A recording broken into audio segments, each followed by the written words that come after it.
Gentleman from Indiana, Dr. Bucshon.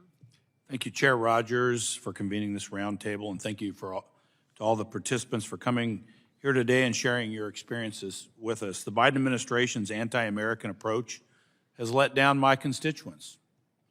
For the past 2 years, Hoosiers in Southwest and West Central Indiana have experienced high energy costs. I represent rural America, which has some of the same issues that urban America is experiencing. These high costs have impacted businesses across my district, farmers, manufacturers, electricity providers, and small businesses on Main Street. They've all paid the price of the Biden administration's flawed approach to energy.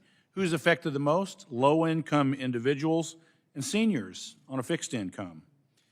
One of the things that people tell me all the time, and my staff, is that abundant, reliable energy supply here in the United States is critical for their lives to keep costs down, not only just the energy directly, but all the indirect costs, as we've heard today, whether it's agriculture or other costs.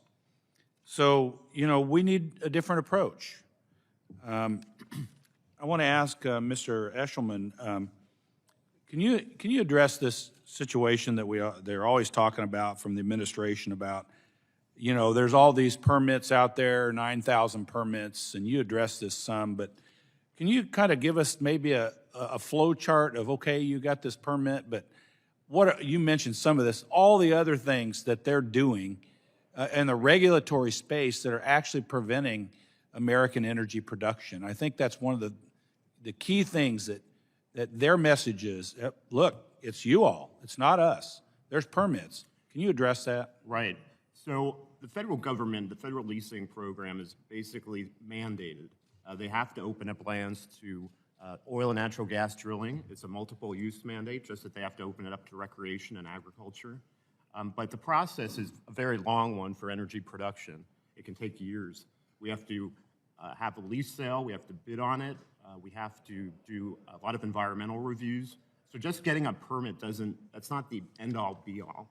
There are so many other things that we need to do within, like I said, environmental reviews. But there are roadblocks that the federal government keeps putting in place to stop this development of federal lands. For example, the Endangered Species Act. They could very well, a few months ago, they came out and said we're going to classify the lesser prairie chicken as an endangered species. They do this with beetles and bats as well. So they're making it very difficult through other means to halt these permits and any sort of development on federal lands and private lands across America. These roadblocks are extreme. It's a very obvious to us that this administration has done nothing to encourage oil and natural gas production in this country, and they've done everything they can to discourage it. So yes, just to say we have permits is a mischaracterization. And can you also address this? It's something I'm really worried about, is what this cumbersome regulation is doing in discouraging your members from investing in and developing new technology, innovation and technology. Is this climate putting up barriers to the industry advancing new technology? The technologies used by the domestic oil and natural gas industry are something that I once heard Vice President Cheney say rival that of NASA, in fact. The technology we use rivals that of NASA.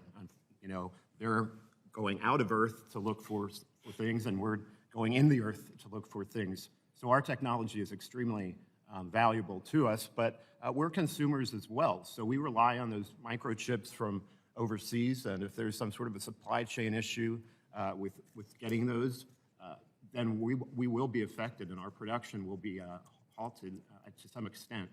Technology, we are a very high-tech industry, as I mentioned, and we rely on that technology to do things that we've never done before, such as hydraulic fracturing. We've all heard about fracking. That's a technology that's developed and allowed us to reduce our footprint on lands. What used to take maybe 10 wells or rigs to drill for oil or natural gas now might take 2. So it's technology has helped us in a very important environmental way as well as the production side of things. Well, thank you, and I'm running out of time, but I just want to say that, this is the beginning of House Republicans on the Energy and Commerce Committee exploring the things that Congress can do to improve this situation for all of you all. And I very much appreciate your input today at this roundtable. Thank you very much. I yield.